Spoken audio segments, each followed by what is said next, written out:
Hello guys, welcome back. अभी हम लोग देखेंगे एवोल्यूशन ऑफ अकाउंटिंग के बारे में। तो यहाँ पे बात करें सर, तो सबसे पहले शुरुआत होती है हमारे जो चाणक्य जी हैं, इनसे शुरुआत होती है। इनको विष्णुगुप्त के नाम से भी जाना जाता है और इनको कौटिल्य भी कहा जाता है। तो इनको ऐसा क्यों कहा जाता है सर? तो क्योंकि ये इतने ज़्यादा प्रभावित भाषण करते थे, इनका नॉलेज इतना ज़बरदस्त था कि तब भी के लोग इन्हें बहुत मानते थे। एंड चंद्रगुप्त मौर्य को सम्राट बनाने में सबसे ज़्यादा इम्पोर्टेंट रोल इन्हीं का था। इवन अलेक्जेंडर जब पूरे वर्ल्ड पे जब वो पूरी तरह से कब्जा करना चाहते थे, पूरे वर्ल्ड को हराना चाहते थे, तो तब भी सबसे ज़्यादा इम्पोर्टेंट रोल इन्होंने प्ले किया था। जब ये सलाहकार थे, पुरु जो राजा थे उनके सलाहकार थे, पुरु राजा, जिनको इंग्लिश में वो लोग पोरस बोलते हैं। तो जो किंग थे, पुरु जो थे, वो इतने ज़्यादा शूरवीर थे और इनका मार्गदर्शन उनको मिला था। तो इन्होंने सबसे ज़्यादा टफ फाइट अपने अलेक्जेंडर जो है सम्राट जिनको कहा जाता है, जो पूरे वर्ल्ड को जीतने के लिए निकले थे, उनको इन्होंने रोक के रखा था। उनको सबसे ज़्यादा टफेस्ट फाइट राजा पुरु ने ही दी थी। एंड इट इज़ हिस्ट्री कि वो आज तक कभी भी नहीं हारे थे। और जब उनकी फाइट हुई राजा पुरु के साथ, that was the toughest fight. And वहाँ पे उन्होंने वहाँ से रिटर्न जाने का एक निर्णय ले लिया। उसके पीछे बहुत बड़ी स्टोरी, अगर आप वो जानना चाहते हो तो कमेंट सेक्शन में ज़रूर बताना, मैं उसके ऊपर अलग से वीडियो आपके लिए बना दूंगा। अपने सिलेबस की बात करें तो इसके अंदर इतना ही इन्फॉर्मेशन है आपके रिलेटिव। तो यहाँ पे हम लोग वापस आते चाणक्य जी के ऊपर। जब वो चाणक्य जी आए थे वापस, तो पुरु राजा जो थे उनकी मौत हो चुकी थी। ओके, एंड उसके बाद वो चंद्रगुप्त मौर्य को आगे जाके पूरी तरीके से रेडी करते हैं एक सम्राट बनाने के लिए। उसका भी अलग से स्टोरी है, तो आपको अगर वो भी चाहिए तो आप नीचे कमेंट सेक्शन में बता देना, वो मैं उसके लिए भी आपको एक अलग से वीडियो बना दूंगा। अब बात करते हैं चाणक्य जी ने जब तब भी उस टाइम पे, यानी कि 250 BC और 350 BC के टाइम पे, जब एक बुक लिखा था जिसका नाम था अर्थशास्त्र। ओके, उन्होंने एक बुक लिखा था जिसका नाम था अर्थशास्त्र। तो ये एक बुक है जिसके अंदर आपको political science, economics and accounting and book keeping and state को किस तरह से रन करना है, इन सब के बारे में आपको एक डिटेल वहाँ पे इंफॉर्मेशन मिलेगी। तो he is said to be a very wise man who had a control, जिनको इस तरह से उनका कंट्रोल था पॉलिटिकल साइंस के ऊपर एंड इकोनॉमिक्स के ऊपर, बहुत ज़्यादा कंट्रोल था। तो इस तरह से वहाँ पे मतलब 250 BC टू 350 BC के दौरान का वो टाइम है जब वहाँ पे ट्रेसेस मिलते हैं इंडिया के अंदर आपको अकाउंटिंग के। एंड उसको उसी बुक के अंदर कुछ ऐसा पार्ट था जिसको आगे जाके देशी नामा बोला गया। ठीक है, तो यहाँ से इंडिया के बारे में हुआ। अगर आपको बोलो कि एंशिएंट टाइम में जो था ना, एंशिएंट टाइम के कैसा था सर? एंशिएंट टाइम में कुछ ऐसे लोग थे जो रिच लोगों के अकाउंटिंग करते थे। जैसे मैंने आपको लास्ट लेक्चर में बोला, मनी इवॉल्व हो रहा था तो लोगों को अकाउंटिंग की नीड महसूस हो रही थी। इतना सारा पैसा आ रहा है तो उसको कैसे रखे, कितना आ रहा है, कितना जा रहा है, समझना चाहिए। तो इसके लिए उनको रिकॉर्डिंग और अकाउंटिंग की ज़रूरत पड़ने लगी। तब भी ये लोग अकाउंटेंट रखते थे, जो बड़े बड़े बिजनेसमैन लोगों के ना अकाउंटिंग का काम संभालते थे और उनका पूरा बुक्स बना के रखते थे। उनके प्रॉपर्टीज़ कितनी है, उनके पास कितना पैसा आया, कितना खर्चा हुआ, कितना इनकम हो रहा है, सब वो चीज़ यहाँ पे बना के रखते थे। उसके बाद सर इसका जो प्रूफ है वो आपको 12th सेंचुरी के अंदर ही मिल चुका था। ठीक है, तो 12th सेंचुरी के अंदर आपको इसका प्रूफ मिल गया। फिर 14th सेंचुरी में कौन आए? आपके लुका पैचियोली। तो वो जब आए तो उन्होंने वहाँ पे आके डबल एंट्री का सिस्टम इंट्रोड्यूस करा। यस, ये है वो जिन्होंने डबल एंट्री सिस्टम लाया, लुका पैचियोली। तो इन्होंने वहाँ पे वो सिस्टम इंट्रोड्यूस करने के बाद वहाँ पे हमें पता चला कि ऐसे डेबिट क्रेडिट दो अलग अलग पहलू होते हैं और इनको साथ में यूज़ करना पड़ता है। जब किसी अकाउंट को आप डेबिट देते हो तो उसको किसी और अकाउंट को आपको क्रेडिट देना ज़रूरी है। उसको बोलते हैं double entry system. In detail देखने वाले हैं, आपको मैं भी सिर्फ एक आइडिया दे रहा हूँ कि हम लोग किस तरह से अकाउंटिंग करते हैं और किस तरह से अकाउंटिंग का एवोल्यूशन हुआ। जब इन्होंने ये सब चीज़ें लाई तो इसके बाद इसकी नीड इस तरह से महसूस हुई कि इसके बाद आया अपना इंडस्ट्रियल रेवोल्यूशन। तो इंडस्ट्रियल रेवोल्यूशन जब आया तब लोगों को ऐसा लगा कि अभी मतलब बहुत सारी जॉइंट स्टॉक कंपनीज यहाँ पे बनने लगी। सर वो क्या होता है वो आपको अमोल सर बताएंगे ओसी के अंदर। ठीक है, तो ये जो कंपनीज ऐसे समझ लो कंपनीज बनना स्टार्ट हो गया। ठीक है, तो कंपनीज जब बनना स्टार्ट हो गया, बहुत से कंपनीज आ गए, तो उनका अकाउंटिंग का भी नीड महसूस हुआ, जहाँ पे अकाउंटेंट्स को बहुत ज़्यादा पैमाने पे डिमांड क्रिएट हुई। तो ऐसे वक्त पे ये अकाउंटिंग ने और फ्लरिश किया। उसके बाद क्या हुआ सर? उसके बाद यहाँ पे आया एक ऐसा टाइम जहाँ पे लोगों को लगने लगा कि नहीं बॉस, हमें अभी इन जो हम लोग बुक्स बना रहे हैं ना उसका एनालिसिस भी करना चाहिए। तो एनालिसिस के टाइम पे एनालिसिस के लिए मैनेजमेंट अकाउंटिंग का कंसेप्ट यहाँ पे आया।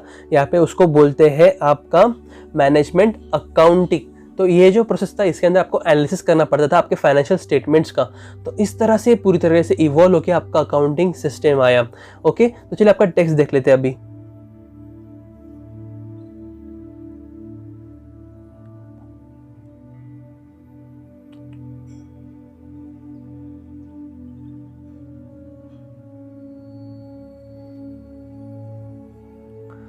ओके, तो evolution of accounting in India during Chandragupta Maurya's regime, minister Kautilya जिन्हें विष्णुगुप्त मौर्य भी कहा जाता है, विष्णुगुप्त भी कहा जाता है और चाणक्य भी कहा जाता है, wrote a book named अर्थशास्त्र wherein some references can be traced regarding the way of maintaining accounting records. Afterwards it was called as Deshi Nama. In earlier time of civilization, accounting was done by agents managed the properties of wealthy people. They prepared accounts periodically for owners' property. The records of debit and credit were found in 12th century itself. In the year 1494 उनका birth हुआ था 1445 के अंदर and 1494 के अंदर उन्होंने ये double entry system को इंट्रोड्यूस करा उनके बुक के अंदर।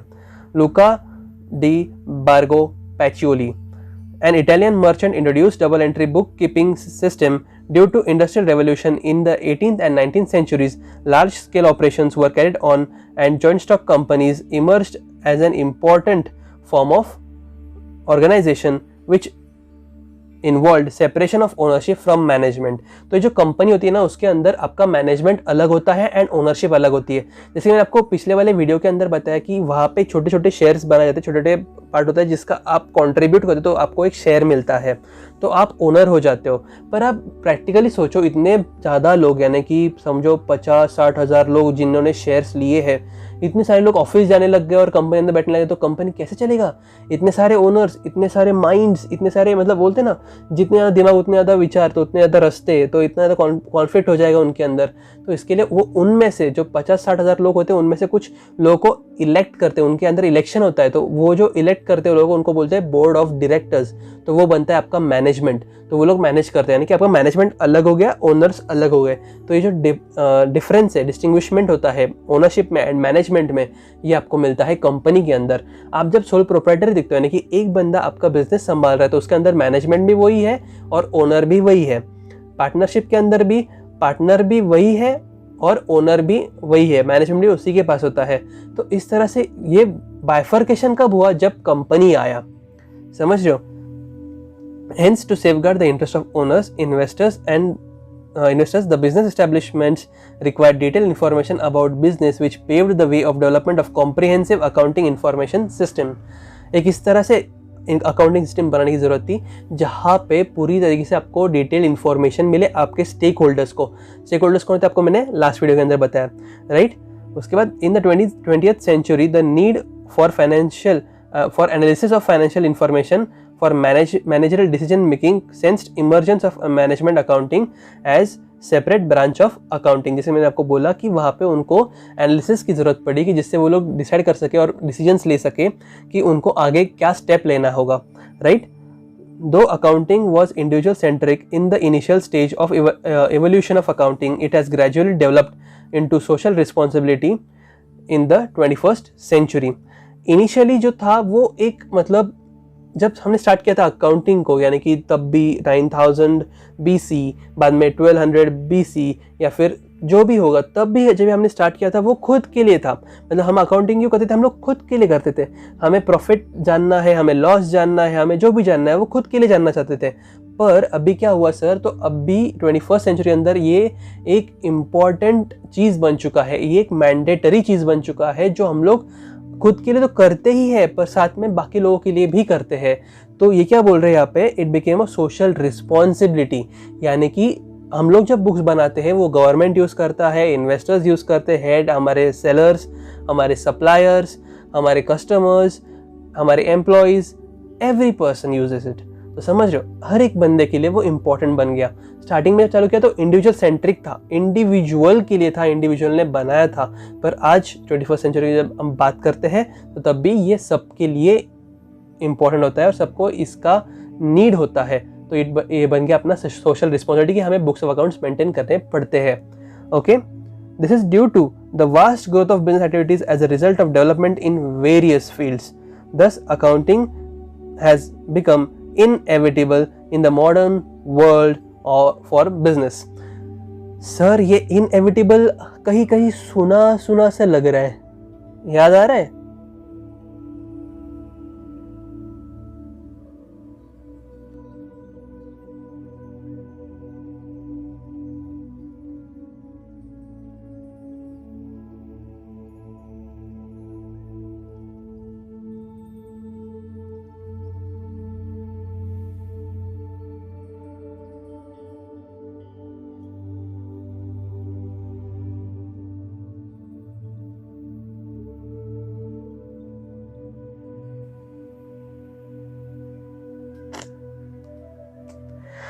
तो बस यहीं पे हम लोग हमारा जो सेशन है खत्म करते हैं। मिलते हैं अगले वीडियो के अंदर जहाँ पे हम लोग बात करेंगे आपका मीनिंग एंड डेफिनेशन के बारे में, जहाँ पे बुक कीपिंग को देखेंगे, अकाउंटेंसी को देखेंगे, अकाउंटिंग को देखेंगे। ये तीनों टर्म्स का डिफरेंस भी हमें जानना है।